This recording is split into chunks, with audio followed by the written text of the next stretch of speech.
Moi, j'apprends, moi, ici, là. Merveilleux. Amen. Hey, vous avez l'air tout bien reposé, c'est merveilleux. On voit que vous avez eu 1 heure de plus de sommeil. Savez-vous qui a inventé ça, le retour en arrière de l'heure? C'est le Seigneur! En Isaïe, il a fait reculer le temps de 10 degrés, environ 40 minutes. Fait que Dieu, il était précurseur à ce niveau-là. Moi, ça me parle qu'on peut vraiment, wow, dire Seigneur, on se confie en toi, tu es le Dieu Tout-Puissant. Amen. Oui, les enfants, vous pouvez aller à l'école du dimanche. Je n'ai pas vu, moi, qui était ici pour la première fois ce matin. Il y avait vous autres, OK? Qui d'autre? Il n'y a personne d'autre? Merveilleux. Fait qu'on va prendre un temps pour se saluer et saluer surtout ceux qui sont nos visiteurs ce matin. Et après ça, on revient pour le message. Amen. Amen. Amen. Vous pouvez vous lever debout et vous saluer les uns les autres.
Chers amis, on va reprendre nos places, s'il vous plaît.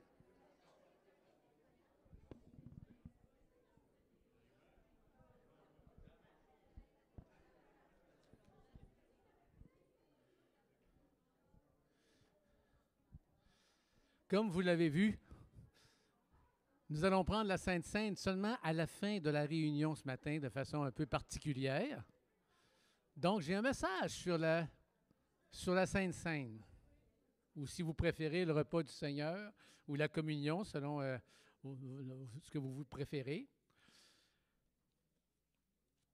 On est assez familier avec le sens qui est rattaché au pain puis au vin.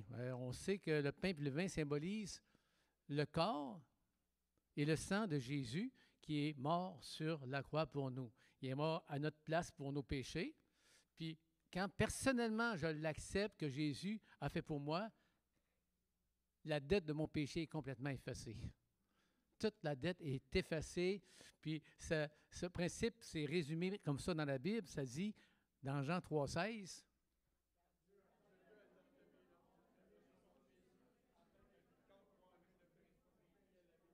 mais c'est donc bien bon. Pourquoi je viens prêcher un matin? Moi, vous connaissez déjà toute la Bible. Amen. Mais quand je prends le repas du Seigneur, je me rappelle que Jésus est mort à ma place pour mes péchés, que je l'ai invité dans mon cœur puis qu'il réside en permanence, que son Saint-Esprit est en mon cœur aussi. Amen. Que je suis une nouvelle personne, un enfant de Dieu.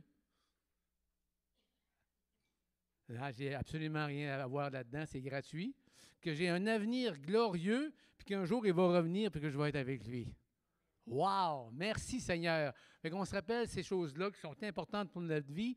Puis la Sainte Seine, souvent un moment solennel, vraiment solennel, là, où on est sérieux, là.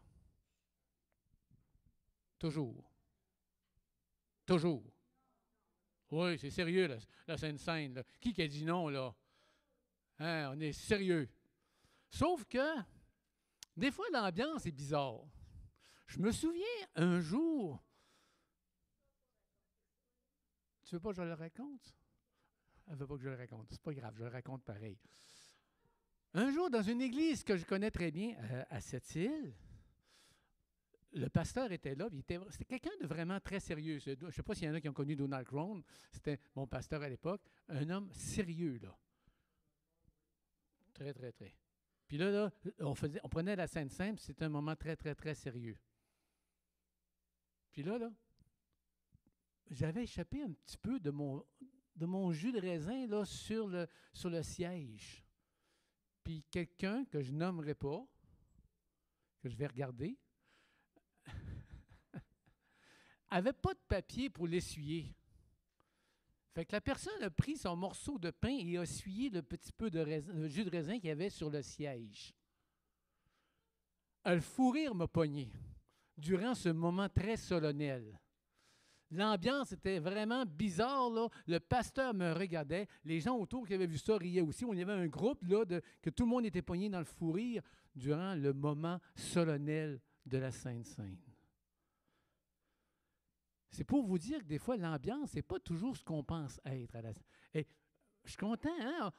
Probablement qu'à la première Sainte-Seine, l'ambiance devait être très solennelle, très sérieuse, très extraordinaire. Mais c'est ce qu'on va voir ce matin. On va voir l'ambiance au repas du Seigneur, le premier repas du Seigneur qu'il y a eu. On va aller voir c'était quoi l'ambiance qu'il y avait là. OK? Fait on va se parler, je vais vous apporter 4 principes, 4 choses particulières qui est arrivées durant le repas du Seigneur. Vraiment. Mais avant, on va lire le texte biblique. En Luc 22, à partir du verset 14. Ça va être long un peu, mais ça vaut la peine qu'on le lise au complet. Luc 22, verset 14. L'heure étant venue, il se mit à table, et les apôtres avec lui. Il leur dit, « J'ai désiré vivement manger cette Pâque avec vous avant de souffrir, car je vous le dis, je ne la mangerai plus jusqu'à ce qu'elle soit accomplie dans le royaume de Dieu. » Et ayant pris une coupe et rendu grâce, il dit, « Prenez cette coupe et distribuez-la entre vous, car je vous le dis, je ne boirai plus désormais le fruit de la vigne jusqu'à ce que le royaume de Dieu soit venu. » Ensuite, il prit du pain et après avoir rendu grâce, il le rompit et leur donna en disant, « Ceci est mon corps qui est donné pour vous, faites ceci en mémoire de moi. » Il prit de même la coupe après le souper, il la leur donna en disant, « Cette coupe est la nouvelle alliance en mon sang qui est répandue pour vous. Cependant, voici, la main de celui qui me livre est avec moi à cette table. Le Fils de l'homme s'en va selon ce qui est déterminé, mais malheur à l'homme par qui il l'est livré. » Et ils commencèrent à se demander les uns aux autres, qui était celui d'entre eux qui ferait cela? Il se leva aussi parmi les apôtres une contestation. Lequel d'entre eux devait être estimé le plus grand? Jésus leur dit, les rois des nations les maîtrisent, et ceux qui les dominent sont appelés bienfaiteurs. Qu'il n'en soit pas de même pour vous, mais que le plus grand parmi vous soit comme le plus petit, et celui qui gouverne comme celui qui sert. Car quel est le plus grand? Celui qui est à table ou celui qui sert? N'est-ce pas celui qui est à table? Et moi, cependant, je suis au milieu de vous comme celui qui sert. Vous êtes ceux qui avez persévéré avec moi dans mes épreuves. C'est pourquoi je dispose du royaume en votre faveur, comme mon Père en a disposé en ma faveur, afin que vous mangiez et buviez à ma table dans mon royaume et que vous soyez assis sur des trônes pour juger les 12 tribus d'Israël. Le Seigneur dit, « Simon, Simon, Satan vous a réclamé pour vous cribler comme le froment. Mais j'ai prié pour toi afin que ta foi ne défaille point. Et toi, quand tu seras converti, affermis tes frères. » « Seigneur, lui dit Pierre, je suis prêt à aller avec toi et en prison et à la mort. » Et Jésus dit, « Pierre, je te le dis, le coq ne chantera pas aujourd'hui, que tu n'aies nié 3 fois de me connaître. Il leur dit encore, quand je vous ai envoyé sans bourse, sans sac et sans souliers, avez-vous manqué de quelque chose? Ils répondirent, de rien. Il leur dit maintenant au contraire que celui qui a une bourse la prenne et que celui qui a un sac le prenne également. Que celui qui n'a point d'épée vende son vêtement et achète une épée. Car je vous le dis, il faut que cette parole qui est écrite s'accomplisse en moi. Il a été mis au nombre des malfaiteurs. Et ce qui me concerne est sur le point d'arriver. Ils dirent, Seigneur, voici 2 épées. Il leur dit, ça suffit. Amen. La première chose, j'aimerais vous dire, dans cette ambiance, dans le repas du Seigneur, il y avait d'abord une ambiance de trahison. Une ambiance de trahison. Ce serait fun de prendre la Sainte-Seine ici, là, puis quelqu'un dit, vous allez voir qu'est-ce que je vais, un couteau que je vais vous planter dans le dos tantôt, là. Tu me parles d'une ambiance pour un repas du Seigneur, toi. Il n'y en a pas question. Il y avait vraiment une ambiance de trahison. Au verset 21, ça dit, « Cependant, voici la main de celui qui me livre est avec moi à cette table. » Amen. Jésus savait que Judas allait le trahir pour 30 pièces d'argent. La trahison fait partie de la vie. Avez-vous déjà été trahi? Ça peut tous nous arriver d'être trahis. Savez-vous qu'est-ce qui est le pire de se sentir trahi? De savoir que c'est nous qui trahissons. Quand on trahit quelqu'un. Ça, c'est encore pire. Hein? Peut-être vous direz, moi, trahir Jésus, moi, trahir le Maître, jamais. Il a tellement fait pour moi. Mais souvenons que Pierre a dit la même chose. Tu as tellement fait pour moi que jamais je vais te trahir, et pourtant. Hein? Et il n'y en connaît Jésus pendant 3 fois, puis il avait peur d'être associé à lui. Est-ce que j'ai peur de m'afficher comme chrétien?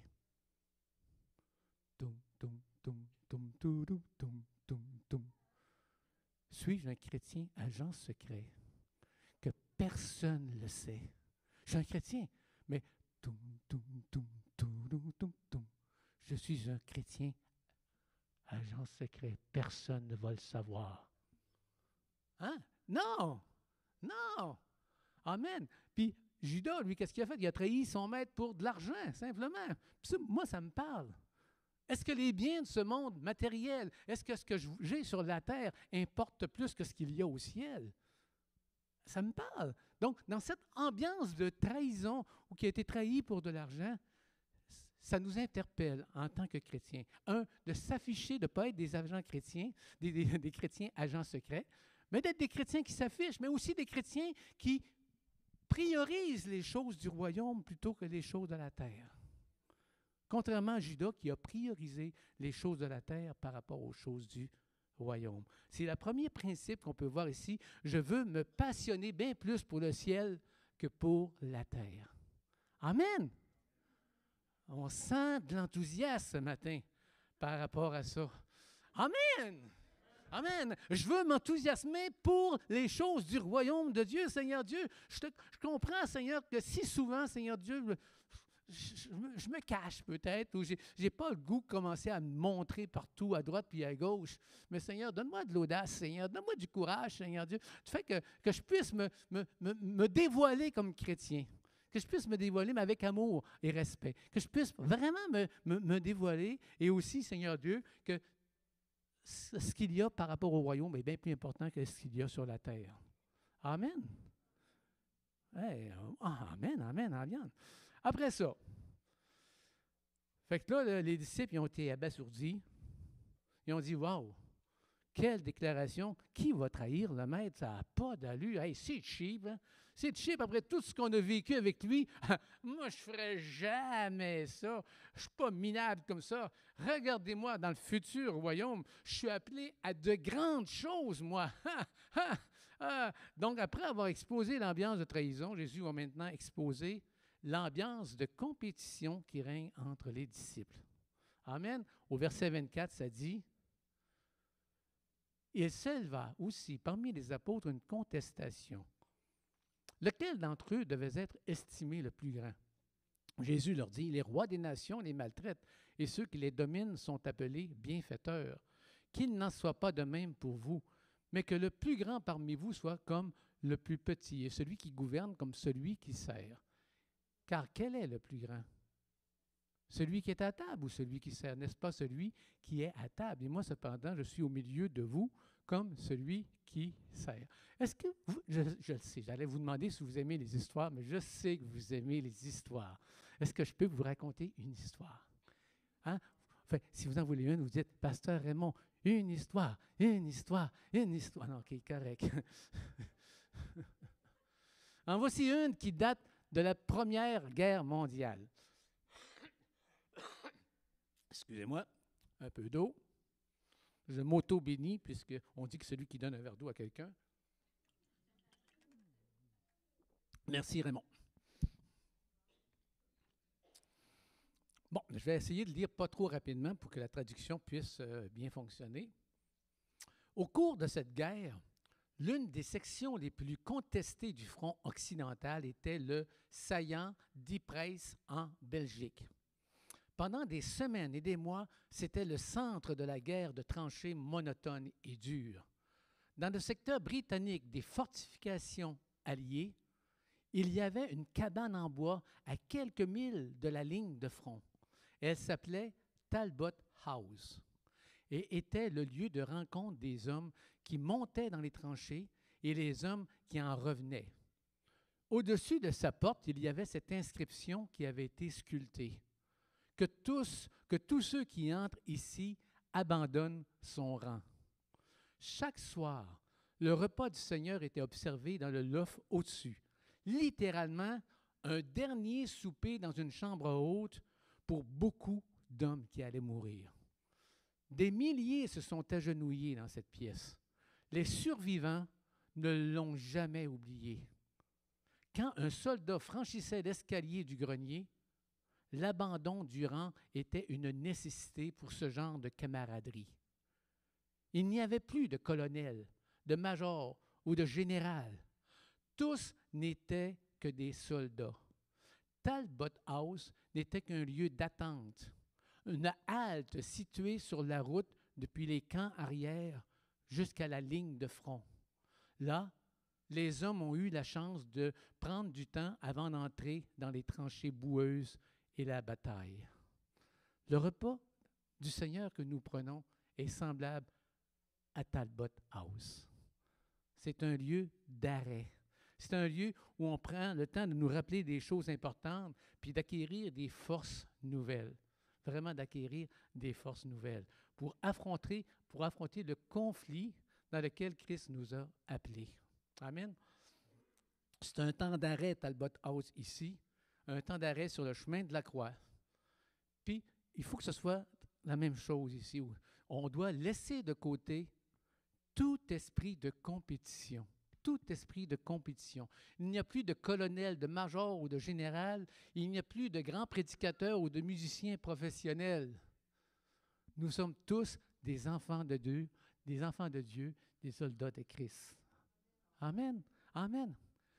Et on doit réaliser la grandeur d'un service humble, de servir au lieu de vouloir dominer sur les autres, d'arrêter de vouloir se montrer plus grand que les autres. Fini l'esprit de compétition. Il n'y a personne au-dessus des autres. Personne au-dessus des autres. Amen. Fait que je veux prendre vraiment ce temps d'arrêt pour qu'on puisse discerner le corps de Christ. Hein? Quand on prend la Sainte Seine, on réalise que, oui, Christ est mort pour moi. Oui, je réalise qu'est-ce que Dieu a fait pour moi, mais je réalise aussi que je fais partie d'un ensemble et que nous sommes tous ensemble le corps de Christ et que personne n'est au-dessus des autres. Et s'il y a de la compétition, on oublie ça. J'ai entendu ce matin qu'il y avait eu encore des choses qui étaient arrivées, puis etc. Puis, vous vous rappelez le message que je vous ai apporté sur le fait que des fois, là, les problèmes nous révèlent notre caractère. Oh. Mais moi, quand j'entends parler qu'il y a quelque chose qui a mal été, puis qu'on s'est mis à grogner, je me réjouis. Parce que le Seigneur est en train de révéler notre caractère. Il est en train de révéler notre caractère, puis d'apprendre à considérer les autres plutôt que de considérer juste nos propres besoins, mon propre confort, etc. Alors, quand je prends le repas du Seigneur, je discerne le corps de Christ. Et je réalise que mon frère, ma sœur est important et que mon confort ne l'est pas tant que ça. Je suis serviteur de Christ. Je suis serviteur des frères, serviteur des sœurs. Et qu'ils puissent passer avant moi. Qu'ils grandissent et que je diminue. Amen. Donc, pas d'esprit de trahison dans cette Église. Pas d'esprit de compétition dans cette Église. Pas de... Wow! Merveilleux! Ensuite, Jésus fait des déclarations qui vont amener les disciples à considérer l'appel à la mission.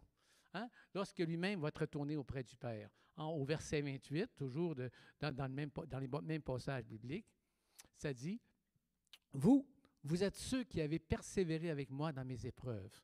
C'est pourquoi je dispose du royaume en votre faveur, comme mon Père en a disposé en ma faveur, afin que vous mangiez et buviez à ma table dans mon royaume et que vous soyez assis sur des trônes pour juger les 12 tribus d'Israël. » Le Seigneur dit, « Simon, Simon, Satan vous a réclamé pour vous cribler comme le froment. Mais j'ai prié pour toi afin que ta foi ne défaille point, et toi, quand tu seras converti, affermis tes frères. » Christ a un regard vers le futur. Il voit au-delà de sa mort. Il voit au-delà des trahisons, des compétitions. Et là, il les appelle à la mission, tout simplement. « Je dispose du royaume en votre faveur.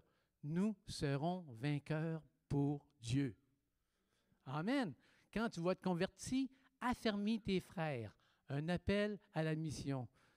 Tu as un frère, tu as une sœur à côté de toi. Dites-vous bien que vous êtes là pour l'aider à grandir et devenir la meilleure version d'eux-mêmes. Amen.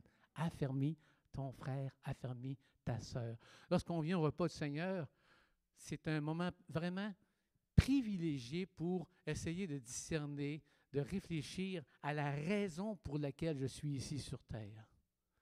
Je prends un temps d'arrêt et je dis, Seigneur, tu as appelé tes disciples, tu as appelé Pierre à affermir ses frères. Tu as quelque chose pour moi. Tu as quelque chose pour moi, Seigneur. C'est quoi tu veux? Qu'est-ce que tu veux? Vous aimez les histoires?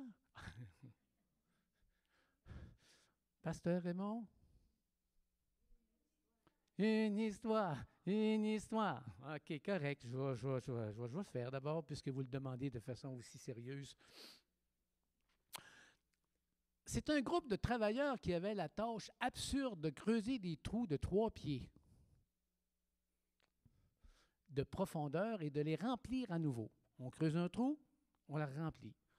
Pendant l'heure du déjeuner, ils ont délégué l'un des leurs pour interroger le contremaître. Ah, là, l'autre, on arrête là. On quitte. C'est assez là. On est tanné de creuser des trous et de les remplir.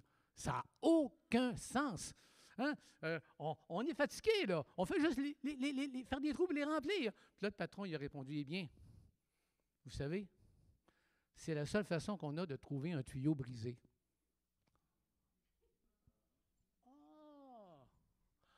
Fait que l'homme se dirigea vers les autres, a discuté avec eux un instant, puis il est revenu vers le contremaître. D'accord, où voulez-vous que nous creusions? Où c'est que vous voulez qu'on creuse? Mais une fois que les hommes savaient qu'ils avaient un but à leur travail, ils étaient prêts à continuer. Le souper du Seigneur nous rappelle que même si parfois il semble que nous creusions des trous et que nous les remplissions, il y a un but d'essayer d'être témoin auprès des gens au nom de Christ. Hein? Des fois, aucun résultat. Mais voyons donc, pourquoi je fais ça, Seigneur? Il y a un but. Il y a un but. C'est l'avancement du royaume de Dieu dans les cœurs des gens autour de nous.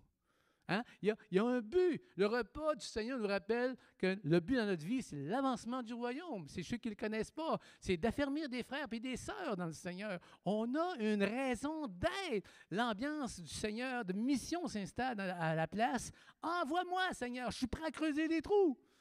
Je suis prêt maintenant à aller de l'avant. Je suis prêt à faire quelque chose de ma vie. Parce que ça a un but. Je ne fais pas ces choses-là inutilement. Alors, je vais répondre oui à cet appel sur ma vie d'annoncer l'Évangile puis d'affermir mes frères et mes sœurs. Hein? J'ai une raison d'être. Il y a un but à tout ce qui se passe aujourd'hui. Amen. Et finalement, je vous ai dit que j'avais 4 sortes d'ambiances dans cette réunion-là. Est-ce que ça va être facile, cette mission-là? Hein? Est-ce que ça va être facile? Est-ce qu'on va être reçu les bras grands ouverts? Pas toujours. Après l'ambiance de mission, Jésus leur parle de l'ambiance d'exclusion qu'il va y avoir, qui va accompagner tous ceux qui vont prendre position pour lui. Au verset 35, il dit, « Quand je vous ai envoyé sans bourse, sans sac et sans souliers, avez-vous manqué de quelque chose? » Et ils vont dire, « Non, de rien. » Il leur dit maintenant au contraire que celui qui a une bourse la prenne et que celui qui a un sac le prenne également. Que celui qui n'a point d'épée vende son vêtement et achète une épée. Car je vous le dis, il faut que cette parole qui est écrite s'accomplisse en moi. Il a été mis au nombre des malfaiteurs et ce qui me concerne est sur le point d'arriver. Ils dirent, « Seigneur, voici 2 épées. » Il leur dit, « Ça suffit. » Dans ce passage-là, Jésus parle d'épée pour symboliser le fait que le monde ne partagera pas nécessairement le point de vue que nous avons sur la personne et l'œuvre de Jésus-Christ. Les gens, ils n'accepteront pas nécessairement. Vous allez parfois être méprisés, exclus, parfois même persécutés pour votre foi. Puis ça, le Seigneur l'a annoncé durant le repas du Seigneur. Mais les disciples, naturellement, ils n'ont absolument rien compris de la symbolique. Ils ont pris des vraies armes, puis ils ont apporté. Puis Jésus leur dit, hey, ça suffit, là, vous n'avez vraiment pas compris. Là, on ne parle pas d'armes solides. Là. D'ailleurs, lorsqu'ils ont voulu frapper un serviteur, lorsqu'il a été enlevé, Jésus les a arrêtés, il dit, hey, arrêtez-moi ça, là. Il va guérir celui dont l'oreille avait été coupée. Fait que ça n'avait pas rapport avec une vraie épée. Il voulait vraiment leur faire comprendre qu'il avait accepté, lui, d'être un agneau muet pour aller à la croix, qu'il ne s'était pas défendu. L'épée est vraiment un symbole pour expliquer que le monde va agir envers les disciples de la même manière qu'il a agi envers le Maître. Attendez-vous à cela. C'est ce que le Seigneur dit. Attendez-vous à cela. Fait que c'est vraiment, le repas du Seigneur est un temps pour demander, pour se demander, est-ce que j'accepte de prendre ma croix comme Jésus l'a fait lui-même? Est-ce que je suis prêt? Le repas du Seigneur, c'est un temps pour cela. Là. Dans l'ambiance, dans ce que Christ a annoncé durant la Sainte Seine, il a dit, ça va vous arriver. Alors prenez le temps. Quand vous prenez la Sainte Seine, dites, Seigneur, est-ce que j'accepte de prendre ma croix?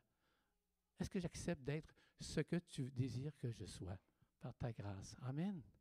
Quand je vais sortir de l'Église, je vais partager mon témoignage auprès de mon entourage, peut-être. Comment est-ce que je vais réagir si on se moque de moi ou si on vous persécute? Hein? Allez-vous réagir avec du grognement ou comme un agneau muet comme le Maître l'a fait? Ou comme un agneau muet comme le Maître l'a fait? Ou encore, est-ce que je vais me refermer comme une huître dans sa coquille? Plus jamais je vais parler. Pauvre de moi, c'est vraiment trop injuste. Hein? Vous connaissez Calimero? Non? Je vous le présenterai un jour. Ou encore, je vais devenir agressif, prendre une épée, puis me défendre. Non, ce n'est pas à cela qu'on est appelé. Si on est vraiment là, méprisé, exclu, comme un agneau muet, douceur et respect. Simplement douceur.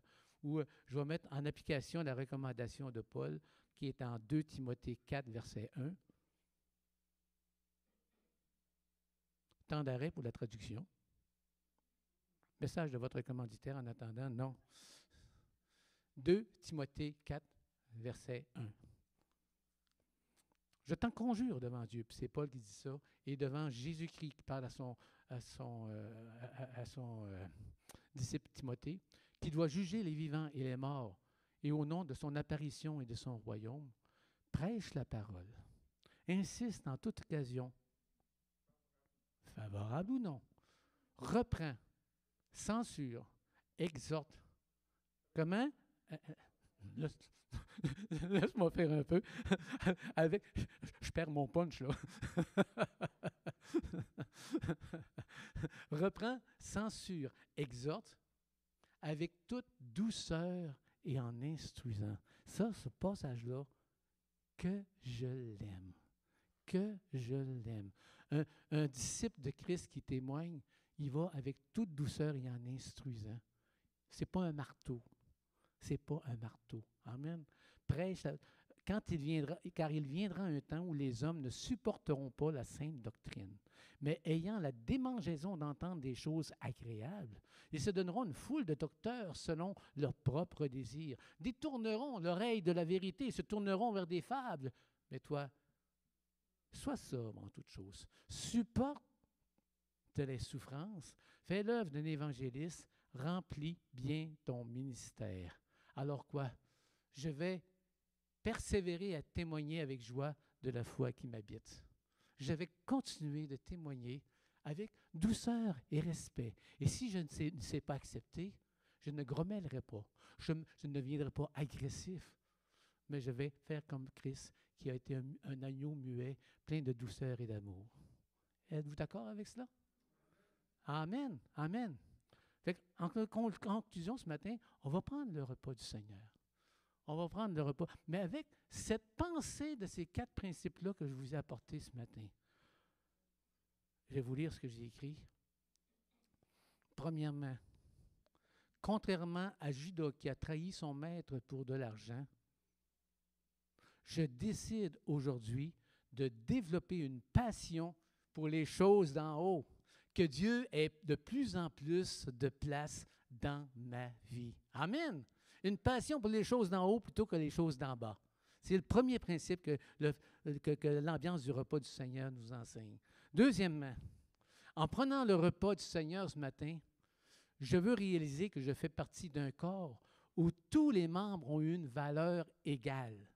Amen. Je veux servir humblement, sans esprit de compétition. Seigneur, que je puisse travailler avec les autres dans un esprit d'amour et de don de soi.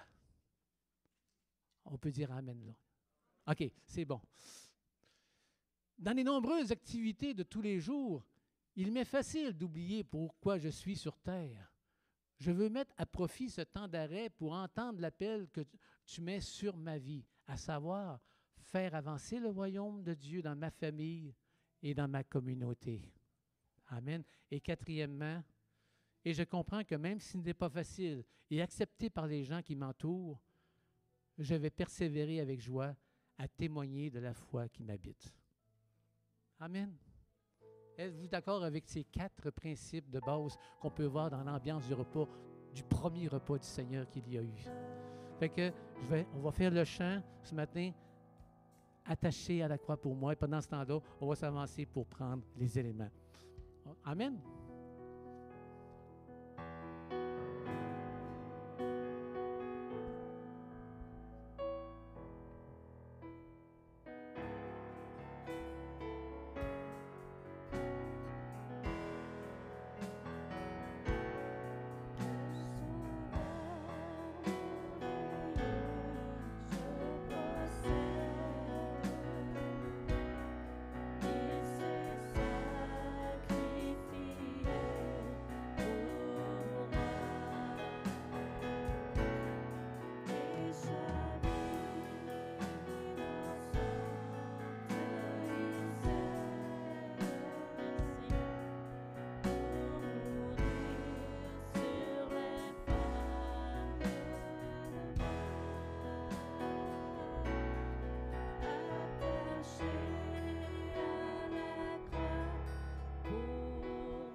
Merci beaucoup.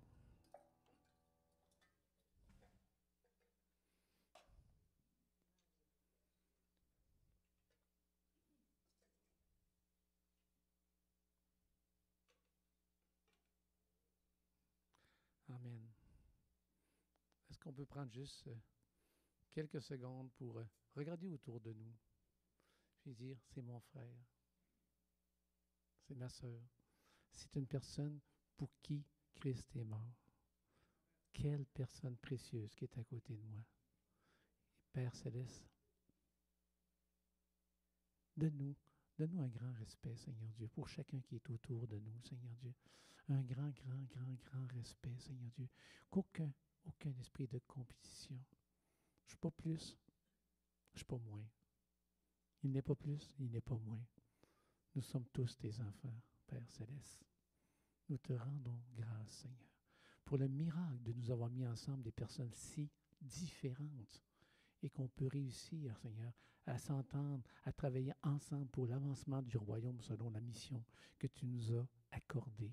Merci pour le royaume qui est peut-être invisible, mais qui vaut tellement plus que tout ce qu'il y a ici sur cette terre, Seigneur Dieu. Merci, mon roi. Merci. En Luc 22, 19, ça dit ceci. Ensuite, il prit du pain. Et après avoir rendu grâce, il le rompit et il leur donna, en disant, « Ceci est mon corps qui est donné pour vous. Faites ceci en mémoire de moi. » Rappelons-nous ce que Christ a fait sur la croix par son corps qui a été brisé. Prenons ce pain ensemble.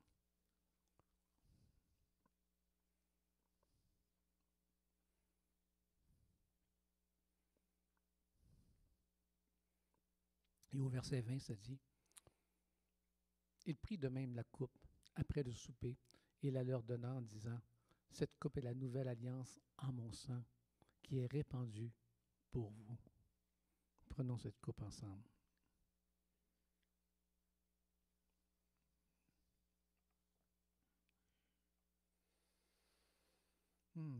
Merci, Seigneur. Merci pour le sacrifice, Seigneur, ton sacrifice. Tu as accepté de mourir sur la croix pour moi, pour mes péchés, pour mon frère, pour ma sœur. Merci, Éternel. Nous te sommes éternellement reconnaissants.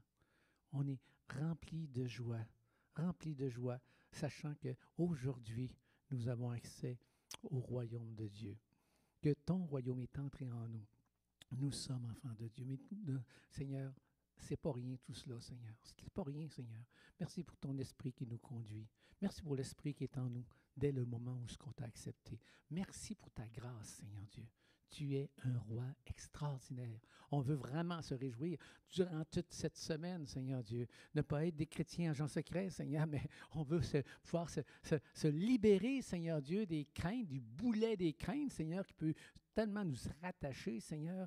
On veut pouvoir témoigner avec douceur et respect, avec joie, simplement, avec simplicité, notre roi.